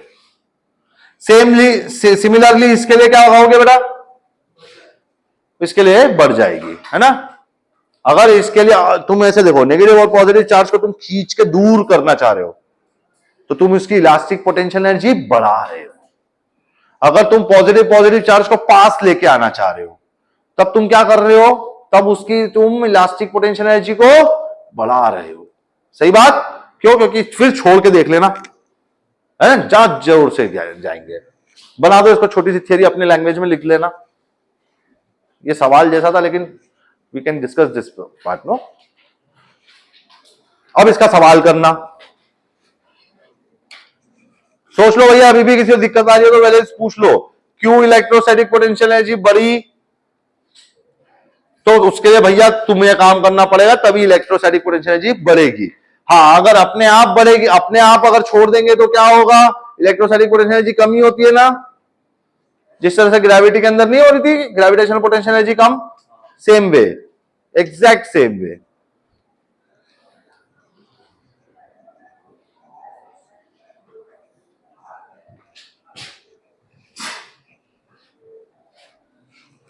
अब उस बात को कैसे लिखोगे मन ही मन में? अगर लिखना चाहोगे कि पॉजिटिव पॉजिटिव को पास लेकर आना मतलब इलेक्ट्रोस्टैटिक पोटेंशियल एनर्जी को बढ़ाना, अनलाइक चार्जेस को दूर ले जाना मतलब इलेक्ट्रोस्टैटिक पोटेंशियल एनर्जी को भी बढ़ाना। यस और नो? यस और नो? लिखो इसको, शब्दों में लिखो। क्या इस तरह मैं बोल रहा हूं वैसे लिखना एग्जैक्ट। क्या? To bring like charges closer implies, क्या इंप्लाई होता है इससे, इलेक्ट्रोस्टैटिक पोटेंशियल एनर्जी बढ़ी या कम हुई? बढ़ी। मतलब डेल यू पॉजिटिव। इसको इस तरह भी लिख सकते हैं, यू इंक्रीज हुआ या डेल यू पॉजिटिव, एक ही बात है ना, समझने वाले समझ जा रहेगा। फिर उसके बाद में टू सप्रे अनलाइक चार्जेस,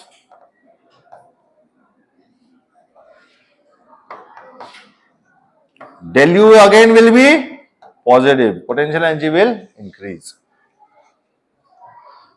हाँ ना गए तो क्या हुआ?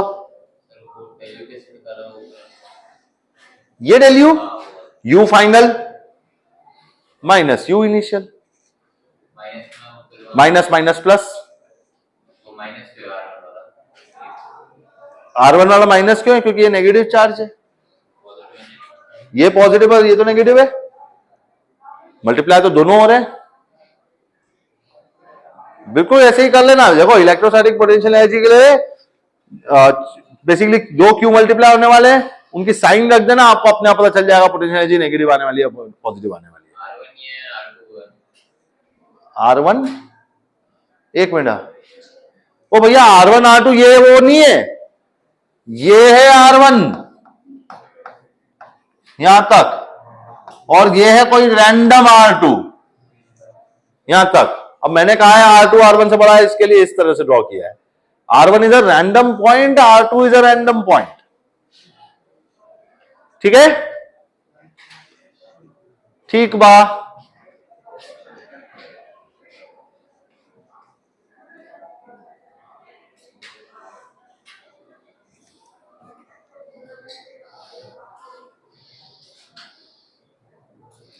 चले अगले सवाल पे।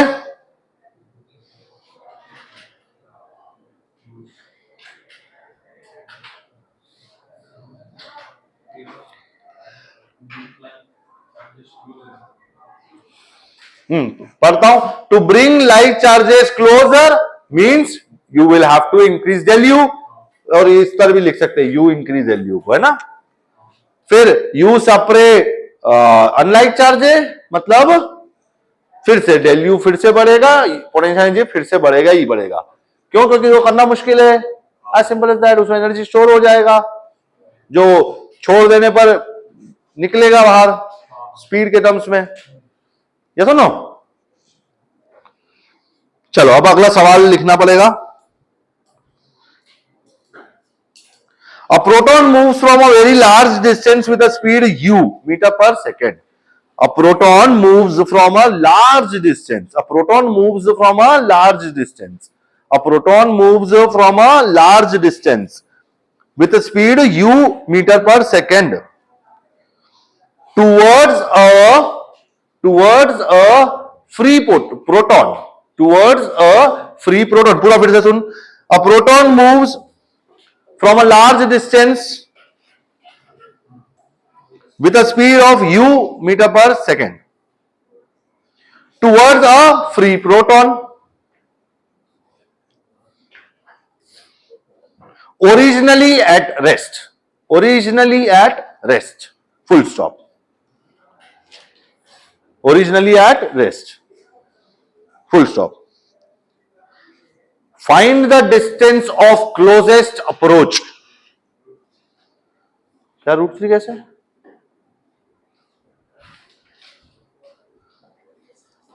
Find the distance of closest approach for two protons in terms of mass of proton small m and charge small e. Find, क्या लिखा था हमने? Find the distance of closest approach for two proton in terms of mass and charge. मास के लिए small m, charge के लिए small e. ठीक है ना. मास के लिए स्मॉल m, चार्ज के लिए स्मॉल e. इसके टर्म्स में निकालना है.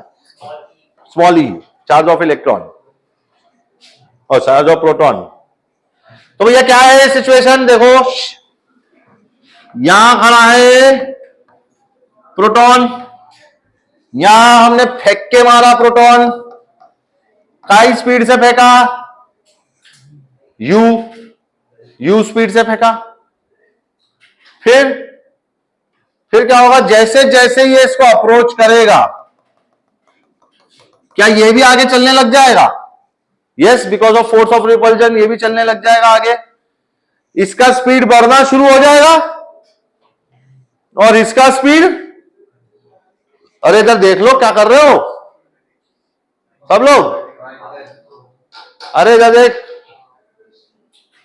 अब सुन भाई, इसको फेंक के मारा उस फ्री प्रोटॉन पे, वो अभी तो रेस्ट पे है, लेकिन जैसे जैसे प्रोटॉन पास में आएगा रिपल्सिव फोर्स आएगा. रिपल्सिव फोर्स आने की वजह से उसका वेलोसिटी बढ़ना शुरू हो जाएगा राइट हैंड साइड पे. What about this guy? इसका डिक्रीज होने लगेगा. अगर कम हो के दोनों का स्पीड बराबर हो जाए, उसके बाद भी इसको फोर्स तो लगेगा ही लगेगा. अब उसकी स्पीड बढ़ने लगेगी और इसकी स्पीड उससे कम हो जाएगी, तो इसके बीच की दूरी तो बढ़ने लगेगी. तो means when are they going to make a closest approach? When their velocities are same. When their velocities are same. और अब इनकी वेलोसिटी सेम क्या है, कैसे पता करें? COM से. किससे? सेंटर ऑफ मास या कंजर्वेशन ऑफ मोमेंटम?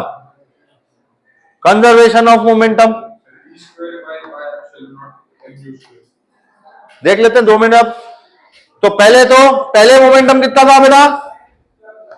mu. बाद में कितना हो गया? 2. ऐसे करो, इस m का भी वेलोसिटी v और दूसरे वाले m का भी वेलोसिटी कितना बेटा? v. अरे हाँ ना, यानी कि v किसके बराबर? अब अप्लाई करेंगे अपन क्या? COE. अरे CEO लिखते हैं सर, ऐसा कुछ नहीं ना. क्या है ये? Conservation of energy. पहले क्या थी? इंफिनिटी पे थे तब क्या थी? सिर्फ और सिर्फ काइनेटिक एनर्जी थी ना, पोटेंशियल एनर्जी तो नहीं थी। और बाद में जब ये दोनों के दोनों सेम स्पीड पे आ गए तब काइनेटिक भी है और इलेक्ट्रोस्टैटिक भी है ना। काइनेटिक कितना लिखेंगे, रुको, और पोटेंशियल कितना लिखेंगे, रुको। सबसे मेन बात यह है कि जो इलेक्ट्रोस्टैटिक पोटेंशियल एनर्जी हम लोग कैलकुलेट कर रहे हैं, जिस समय पे कैलकुलेट कर रहे हैं, वही जो डिस्टेंस है उसको हम बोल रहे हैं डिस्टेंस ऑफ क्लोजेस्ट अप्रोच, जो दो प्रोटॉन इस तरह से टक्कर में करते हैं, ठीक है ना। और वो कितना आया, तो पहले एनर्जी था तेरा कितना बेटा, हाफ एम यू स्क्वायर, बाद में कितना हो गया, तो हाफ एम वी स्क्वायर, यानी कि कितना, u बाई 2 का होल स्क्वायर, हाँ या ना। ऐसा एक पार्टिकल है, दो है, ऐसे दो पार्टिकल है तो u बाई टू स्पीड पे चल रहे हैं, ये सुनो। और फाइनली एक एनर्जी आ गई किसमें, तो के e square by D, D बोल ले, शॉर्टेज डिस्टेंस डी बोल ले, आर बोल लो, डी बोलो, कुछ भी बोलो, फर्क नहीं पड़ता। तो बेटा देखो, ये है हाफ एम यू स्क्वायर और ये है 1/4 एम यू स्क्वायर, यह है 1/4 एम यू स्क्वायर, यह है 1/2 एम यू स्क्वायर, इधर से इधर आएगा तो ये बन जाएगा 1/4 एम यू स्क्वायर।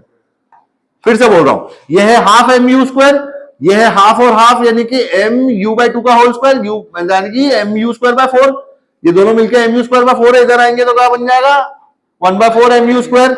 इक्वेट करूंगा किससे बेटा, k e square by d से। फाइनली डी का वैल्यू कितना आ गया, के 4 भी है, 4 k e square by m u square. This is going to be the closest approach distance. हाँ ना, यस नो, बस ठीक है, चलो अब आगे चलेंगे। लिख दो इसको जल्दी से। इंफिनिटी पे बेटा, इंफिनिटी पे पोटेंशियल एनर्जी जीरो मान के रखी हुई है, क्योंकि वाकई में सही बात है यार, क्या इंफिनिटी पे किस बात का इलेक्ट्रोस्टैटिक पोटेंशियल एनर्जी, जब फोर्स ही नहीं है तो उधर कहां हिलाने में दिक्कत आएगी, उसको चला जाएगा कहीं से कहीं भी, सही बात। क्योंकि वो इंफिनिटी पे थे ना इनिशियली, तो वेरी लार्ज डिस्टेंस, तो इसलिए के क्यू बाय इंफिनिटी है। मजा आ गया तेरे को है, क्यों हंसना, हाँ तो हंसा भाई, हंसा इसको, नहीं हंसाना चाहिए, खून बढ़ता है, तू खून बढ़ा फिर मैं पी लूंगा।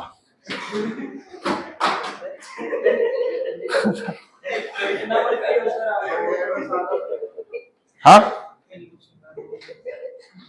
भाई, मेरे पास खून की कमी नहीं है, बहुत डेंजर है।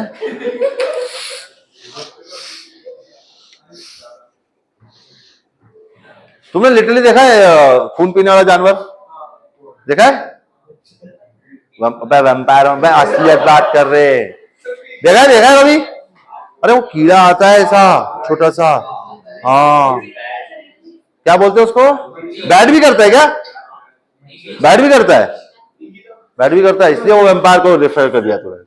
हाँ चलो चलो चलो, वापस आ जाओ, वापस आ जाओ, हाँ बोलो। U greater than 0, पहले इधर फिर इधर, जब इधर थी फाइनल में R कम, फाइनल में नेगेटिव कम हो गया, यहां पे ज्यादा नेगेटिव है, -10 से -5 में चला गया, वैल्यू पॉजिटिव। चलो हटाओ इसको,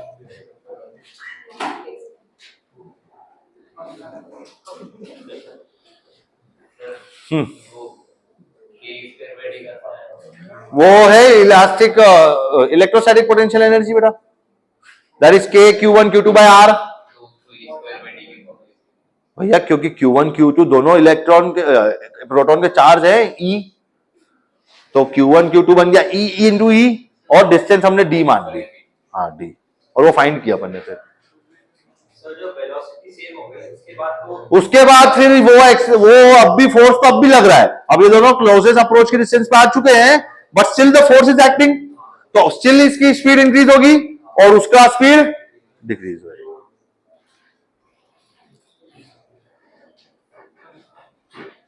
ठीक है, आगे बढ़ेंगे।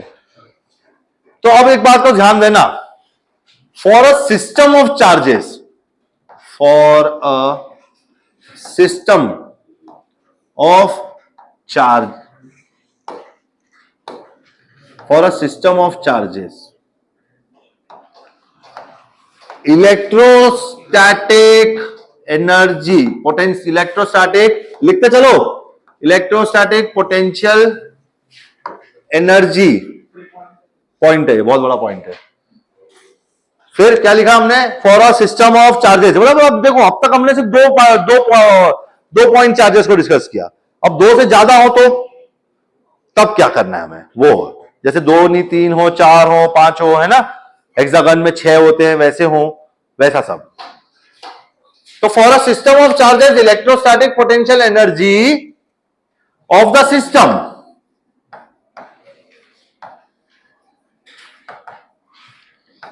will be calculated है ना, will be calculated by summing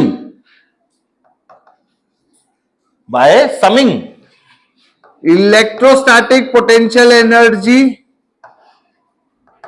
electrostatic potential energy of every pair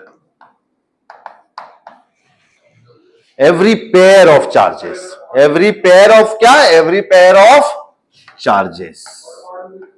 हाँ बेटा, और होंगे, कितने भी होंगे, 5 इलेक्ट्रॉन है, 5 इलेक्ट्रॉन के पेयर तो बन जाएंगे, 5 इलेक्ट्रॉन के पेयर कितने बनेंगे, 5c2, कितने पेयर बनेंगे, 5c2।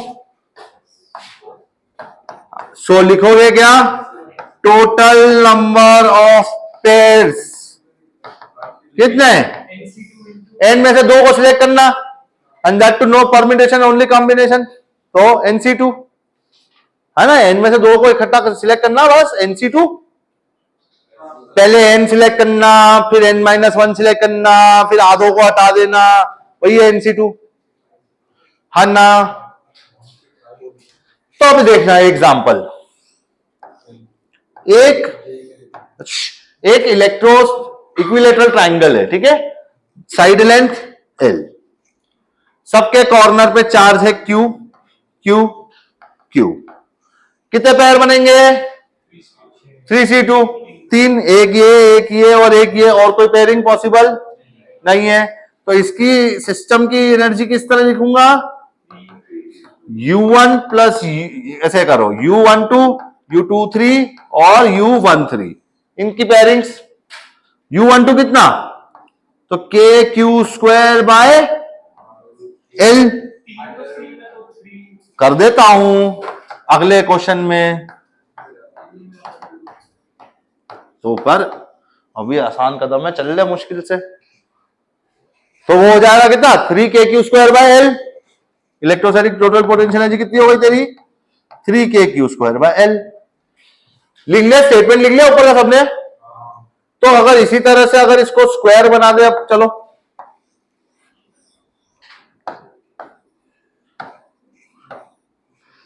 कितने पेयर, 4c2 माने कितना, 4 × 3 डिवाइड बाय 2, 6, कौन से 6, 1 2 3 4 5 6, 4 पेयर तो इक्विडिस्टेंट है L, और 2 पेयर इक्विडिस्टेंस है √2L। तो अब इस सिस्टम की पोटेंशियल एनर्जी लिखनी होगी, तो कैसे लिखूंगा, 4 तो है आपके KQ² बाय L की दूरी पे, और 2 नहीं, KQ² bye √2L, distance √2L हुई भाई, फिर इंटू 2 किया, ठीक है, तू समझा सही तो मेरे को कोई दिक्कत नहीं, हो गया, आगे चले, लिखना भी हो गया ना, ऊपर का तो हो गया, ट्रायंगल तो हो गया, ठीक है, चलो। लेकिन अगर चार्ज ऐसे हो क्या? लेकिन अगर चार्ज ऐसे हो, कैसे? Plus Q minus Q plus Q, अब बताओ सिस्टम की इलेक्ट्रोस्टैटिक पोटेंशियल एनर्जी। तो देखो लिखो ना, एक एक करके लिखो। ये कितना? के Q square by L plus में है ना, ये क्या? Minus K Q square by L, क्योंकि एक पॉजिटिव एक नेगेटिव, तो minus K Q square by L, और एक और minus K Q square by L, बचेगा बस एक minus K Q square by L. हाँ या ना? हाँ या ना?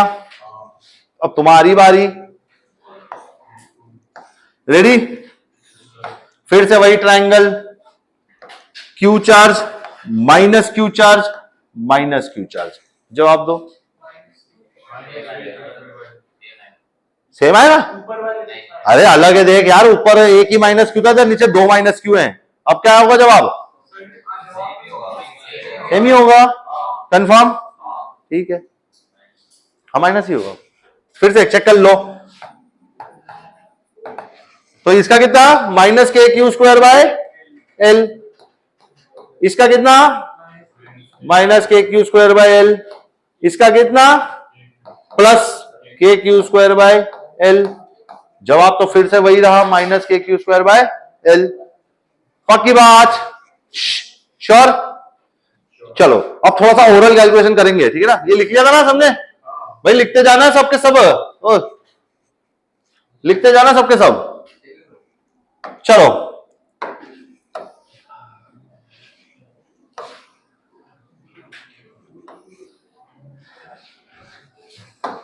Everyone ready?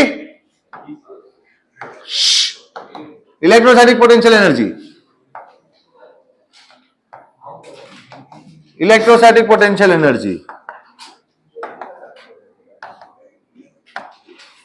चलो जल्दी फास्ट। इलेक्ट्रोस्टैटिक पोटेंशियल एनर्जी तीनों की अलग अलग, तीन क्वेश्चन है वो। हाँ वो तीन क्वेश्चन है भैया अलग अलग। पहले का जीरो, बहुत सही, गलत बोला।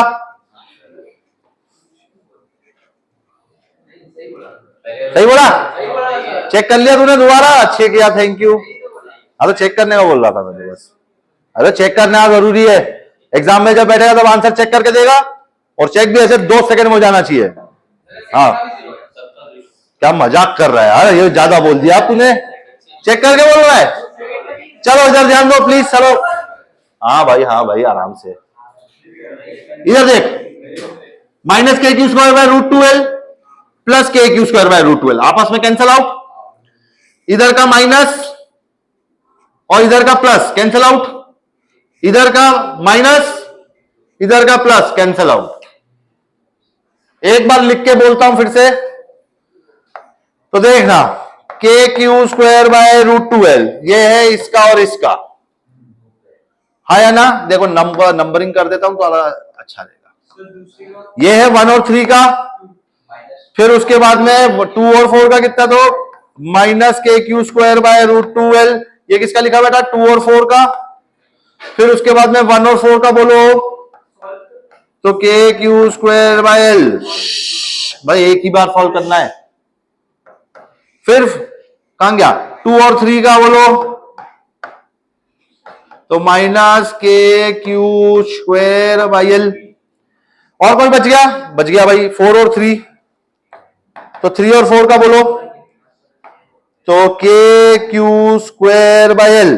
और बाद में ये कौन? 1 और 2, 1 और 2 का बोलो, तो minus K Q square by L. Every one is in a pair. Final answer 0। इसके लिए इलेक्ट्रोस्टैटिक पोटेंशियल एनर्जी कितना? जैनी पहले डायगोनल वाला चेक कर लूं। नेगेटिव, ये भी नेगेटिव। अरे ये तो ऐड हो गए, ये ऐड हो गए। अब इसकी बारी, पॉजिटिव, ये भी पॉजिटिव, अब ये भी ऐड हो रहा है, नेगेटिव, ये भी नेगेटिव। हाँ चलो, तो ये आजू बाजू वाले पैर वाले तो सब मर गए। देखो कौन किससे मरा? ये इसका के क्यू स्क्वायर बाय एल, इसका कितना minus K Q square by L, cancel out, minus K Q square नहीं plus K Q square by L minus K Q square by L, मर गए, अरे मर गए कि नहीं मर गए, ठीक है मर गए। तो बचा कौन, डायगोनल वाला, डायगोनल वाले कितने हैं, दो हैं, कितने कितने हैं, अरे कितने हैं, दो हैं, 2k स्क्वायर बाय √2l है, सही है। आ जाओ इसकी बारी, negative positive cancel out, positive negative cancel out, corner ने तो कर दिया खुद को कैंसिल आउट, बचा कौन, डायगोनल, बचा कौन, डायगोनल, डायगोनल का कितना माइनस क्यू स्क्वायर और इधर से इधर प्लस क्यू स्क्वायर, हाँ भाई इसका भी फाइनली इलेक्ट्रोस्टैटिक पोटेंशियल एनर्जी आएगा शून्य, हाँ ना यस नो, पक्का।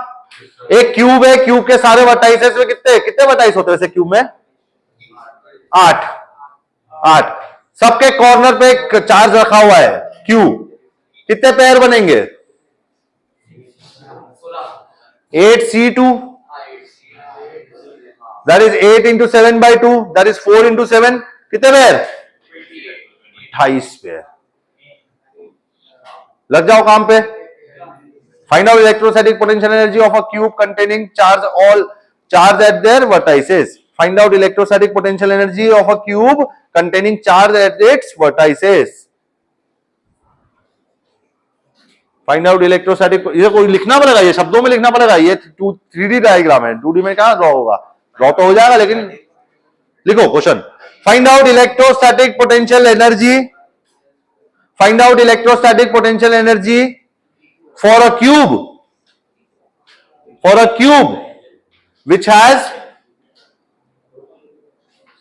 same charges at its vertices, bracket में cube, find out electrostatic potential energy for a cube which has same charges at its vertices, इतना जल्दी जवाब, ये गिन ले टोटल 28 पैर हो गए कि नहीं है, तो ये गिन ले टोटल 28 पैर हुए कि नहीं,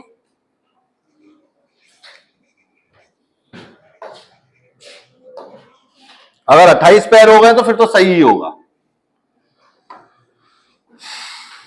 या Q Q Q Q Q Q, pattern देखना जरूरी है क्या,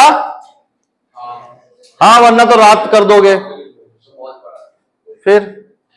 तो सबसे पहले 28 में से तो नंबर कम करें, सबसे पहले लेंगे एडजेसेंट वाला चार्ज, कौन सा वाला चार्ज, एडजेसेंट वाला चार्ज, ठीक है। चलो रेडी, एवरीवन आइज हियर, आप इधर देखो, इधर 1 2 3 4, सही है, ऐसे ही पीछे 4, 1 2 और इधर 1 2 और 4 इधर 4 पीछे और 2 ये रहे, ओ सॉरी 2 इधर और 2 इधर भी है, टोटल ये 4 और जुड़े, हाँ है ना, हाँ ना, टोटल 12 हो गए, अरे टोटल 12 हो गए एडजेसेंट वाले, तो उनका पोटेंशियल एनर्जी कितना, 12 ऑफ के क्यू स्क्वायर बाय एल, हाँ बोलो, हाँ बोलो। अब अपन लेते हैं फेज डायगोनल वाला, अब हम लेंगे कौन सा, फेज डायगोनल वाला, फेज डायगोनल वाला मतलब यहां से लेके यहां तक कितने पैरिंग, 1 देखना, 1 2 3 4, अरे हर फेज से 2 आ रहे हैं, तो पैटर्न इसी से यहां ही जा रहे में दिख गया, पैटर्न एक कदम चलने से दिख गया, ये कैसा देखो फेज डायगोनल, 1 अबे यार 1 2 और 2 और 3 रिपीट होगा फेस, नहीं तो रिपीट होगा फेस का पेयर, कितना ऐड होगा, 12 times of this face value, yes और no, that is how much, 12 into k Q square by √2l, कितने हो गए, 24 हो गए, बचे कितने 4, कौन से होंगे ये? क्यूब डायगोनल, है ना? ये होंगे वर्टिकली अपोजिट डायगोनल इन अ क्यूब। कौन से पैर? इसी को मान लो वो क्यूब है? यहां से वहां, फिर ऊपर वाले से नीचे वाला, नीचे वाले से ऊपर वाला, नीचे वाले से वो ऊपर वाला। बचा कोई? जब कॉर्नर बटा इसी नहीं बचा तो सही बात। कितने पैर? 4 पैर। Length of a diagonal in the cube is √3l। तो final answer 4k² bye √3l। सही बात? अरे पक्की बात, छोटी छोटी बात है ये। यस और नो? थोड़ा सा हार्ड करूं इसको? है थोड़ा सा, इतना ज्यादा नहीं, थोड़ा सा है।